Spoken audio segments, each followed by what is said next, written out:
America ने Iran पर जो हमला किया है उसमें इजराइल उसका इकलौता साझेदार नहीं है। इस अलायंस में सऊदी अरब का भी नाम सामने आ रहा है।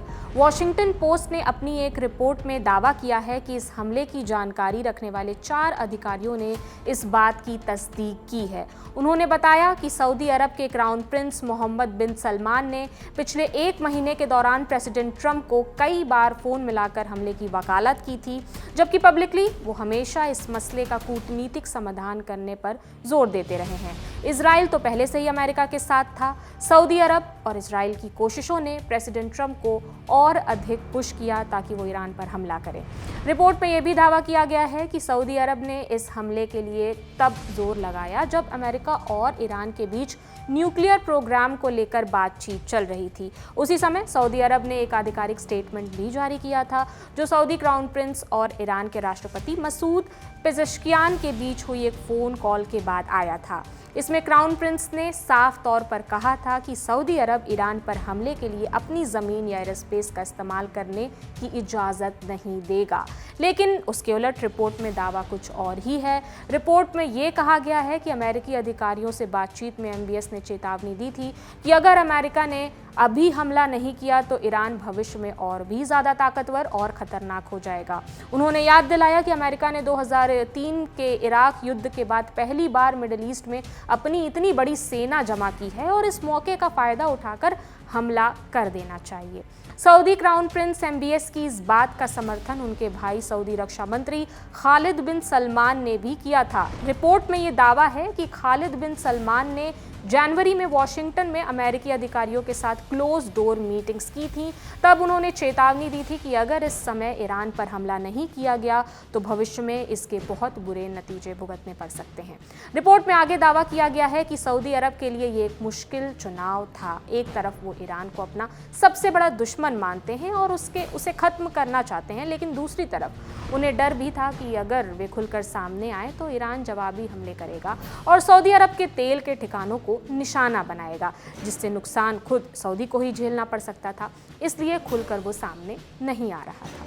28 फरवरी को अमेरिका और इजराइल के हमले के बाद जब ईरान ने रिटेलिएशन शुरू किया तो सऊदी अरब पर भी हमले किए गए। दरअसल ईरान मिडिल ईस्ट के अलग अलग देशों में अमेरिकी एयरबेस पर हमले कर रहा था, निशाना बना रहा था। सऊदी अरब ने इस बाबत स्टेटमेंट भी जारी कर निंदा की थी। अंतर्राष्ट्रीय समुदाय से उसने कड़े कदम उठाने की अपील भी की थी। हालांकि वॉशिंगटन पोस्ट ने जब इस बारे में और जानकारी के लिए सऊदी दूतावास से कांटेक्ट किया तो उन्होंने कोई भी टिप्पणी करने से इनकार कर दिया। अब एक सवाल ये है कि सऊदी और ईरान दोनों ही मुस्लिम कंट्रीज, तो दुश्मनी किस बात की? जवाब है पावर स्ट्रगल। दशकों से दोनों देशों के बीच पावर टसल चल रही है, जिसका फ़ायदा अमेरिका उठाता रहा है। कहानी शुरू होती है 1938 से। सऊदी अरब में तेल का भंडार मिला, जहां तेल वहां अंकल सैम। 1945 में अमेरिका ने तेल को लेकर सऊदी से डील कर ली। फिर आया 1967 और 1969 की अरब इजराइल जंग, तो अमेरिका इजराइल के पाले में था। सऊदी ने तेल की सप्लाई रोक दी, गुस्सा गया। अमेरिका को इसका खामियाजा भुगतना पड़ा, जिसके बाद सऊदी को उसने वापस से मना लिया। दोनों की दोस्ती हो गई। उस समय ईरान में राजशाही शासन था, अमेरिका की पपेट सरकार कह लीजिए। लेकिन 1979 में इस्लामिक रिवॉल्यूशन के बाद कहानी बदल गई। शिया धर्मगुरु आयतुल्लाह रुल्लाह खुमैनी ईरान के सुप्रीम लीडर बन गए। राजशाही खत्म हो गई। ईरान अब इस्लामिक रिपब्लिक हो गया और उसने अमेरिका को सबसे बड़ा दुश्मन घोषित कर दिया। दुश्मन इसलिए क्योंकि कभी भी अमेरिका ने एक लोकतांत्रिक सरकार ईरान में बनने ही नहीं दी। 1953 में उसने ऑपरेशन एजैक्स भी चलाया था इसके लिए। अब आगे बढ़ते हैं। ईरान में करीब 90 से 95% आबादी जो है वो शिया समुदाय की है और अब शिया गवर्नमेंट भी थी ईरान में। वहीं दूसरी तरफ सऊदी अरब में करीब 85 से 90% जो आबादी है वो सुन्नी समुदाय की है। दोनों में टसल चलने लगा कि मुस्लिम उम्मा कौन होगा।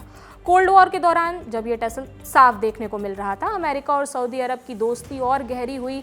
ईरान ने भी इराक, सीरिया, लेबनान और बाद में यमन में अपने प्रॉक्सी गुट फैलाए। जवाब में सऊदी अरब ने इन गुटों पर सीधे हमले कर दिए। फिर आया 2011, जब सीरिया में सिविल वॉर शुरू हुआ। तब ईरान ने बशर अल असद का समर्थन किया था और सऊदी ने क्या किया कि उसने विद्रोही सुन्नी गुटों का समर्थन कर दिया। फिर 2015 की घटना आपको याद दिला दे, जब यमन में हूती विद्रोह भड़का था, तब सऊदी ने यमन सरकार के समर्थन में गठबंधन बना करके हमला किया था। अमेरिका और यूरोप ने सऊदी अरब को हथियार भी दिए थे, जबकि दूसरी तरफ हूतियों को ईरान से मिसाइलों और ड्रोन का समर्थन मिला। 2018 में जब ट्रंप आए, उनकी सरकार आई, तो उन्होंने ईरान न्यूक्लियर डील को रद्द कर दिया था। उन्होंने बोला अब नए सिरे से बात होगी ईरान से। सऊदी अरब ने इस कदम का स्वागत किया था। सऊदी अरब का कहना था तब कि अगर ईरान बम बनाएगा तो हम भी बम बनाएंगे। 2021 में दोनों देशों ने बातचीत की शुरुआत तो की, लेकिन पावर स्ट्रगल खत्म नहीं हुआ। दोनों देशों के बीच पावर स्ट्रगल तो है।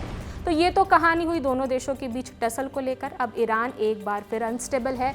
सुप्रीम लीडर खामेनेई की हत्या के बाद अब ईरान में किसकी सरकार होगी, इस पर देश के सीनियर अधिकारी अली लारिजानी ने 1 मार्च को अपडेट्स दिए हैं। उन्होंने कहा कि देश के संविधान के मुताबिक एक टेम्पररी लीडरशिप काउंसिल बनाई जाएगी। ये काउंसिल फिलहाल देश की जिम्मेदारी संभालेगी। उन्होंने अमेरिका और इजराइल पर ईरान को तोड़ने का आरोप लगाया, चेतावनी दी कि ईरान के लोग अपने देश का बंटवारा कभी नहीं होने देंगे। तो इस पूरी जानकारी पर आपका क्या कहना है, हमें कमेंट सेक्शन में बताइए। बाकी ईरान पर हमले को लेकर जो भी अपडेट्स हैं हम आप तक पहुंचाते रहेंगे। मेरा नाम प्रगति है, देखते रहिए दी लल्लन टॉप। शुक्रिया।